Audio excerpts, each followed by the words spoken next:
person, not just the victim. And the message is as follows. You come to this campus, you come to this party or live on this block, and the same thing will happen to you. Alan Walker's murder never made national headlines. Yet, like Matthew Shepard, the extreme violence of his death reveals much about the new breed of anti-gay hate. In his early 20s, Walker moved from Little Rock to a small town in Arkansas, where he hoped he could finally live openly as a gay man. He worked 2 nursing jobs during the day. At night, he frequented Ron's Place, a gay bar where he performed in women's clothing. It was one of the few places where Walker could dress in drag and find others who accepted his lifestyle.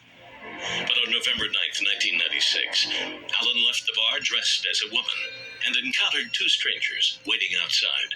Walker invited the men back to his house a few miles away.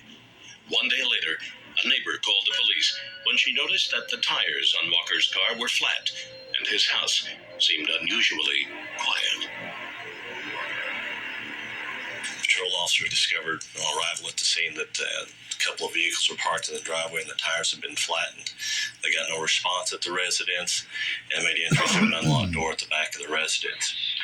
As the officers entered, they videotaped the horrifying scene in Walker's apartment. Large floor. What was that? I've got the chain. Pair of women's pumps.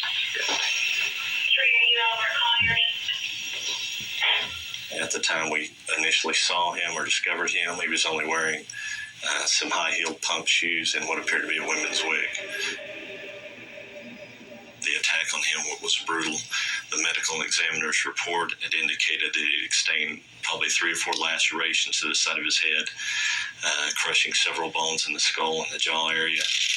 Detectives searched for details that might shed light on the killer's motivation. From blood spatter on the walls, ceiling, and carpet, they determined that whoever committed this murder was spurred by intense hatred. You have a V pattern there, and like I said, that by the amount of blood and how it sprays out against the wall, it appears to be high velocity. And that's an indication of the amount of overkill that you have in this crime. And this overkill proved to be the first sign that Walker's murder was most likely a bias crime. Very few bias crimes are with a gun. Most bias crimes you have bats, bricks, bottles, people's fists, knives, where I have to be close to you, I have to touch you, and I have to actually pummel out the thing in you I hate. The killers had smeared the letters KKK in blood down one wall. But Detective Smith wasn't convinced that Walker's murder was racially motivated.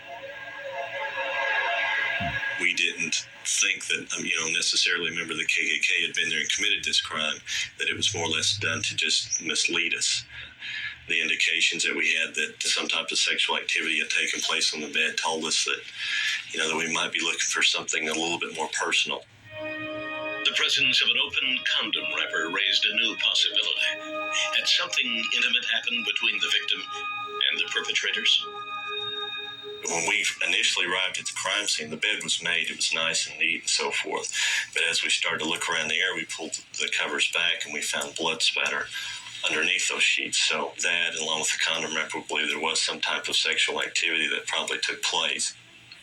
Detective Smith's theory about sexual activity grew stronger as the case unfolded. Within a week of the beating, witnesses came forward with the license plate number of a red Chevy truck seen leaving the bar on the night of the attack. Police tracked down the owners of the truck.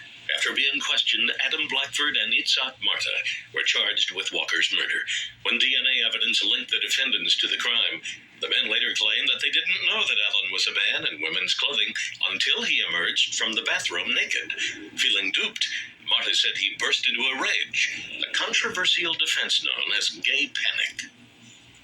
Gay panic is a defense that people try to use to say, hey, I was with this guy, he came on to me, and I went into a rage, Judge. Something came over me and I choked him to death, or I stabbed him, or I really beat him up. It's an interesting defense because it would almost assume that gay people deserve it anyway. During their trial, Marta told members of Walker's family, "You know your son was killed because he was gay." The defense ultimately proved unsuccessful. Blackford received 15 years. Marta got life. His life. But I will appeal it, and I will prove my innocence.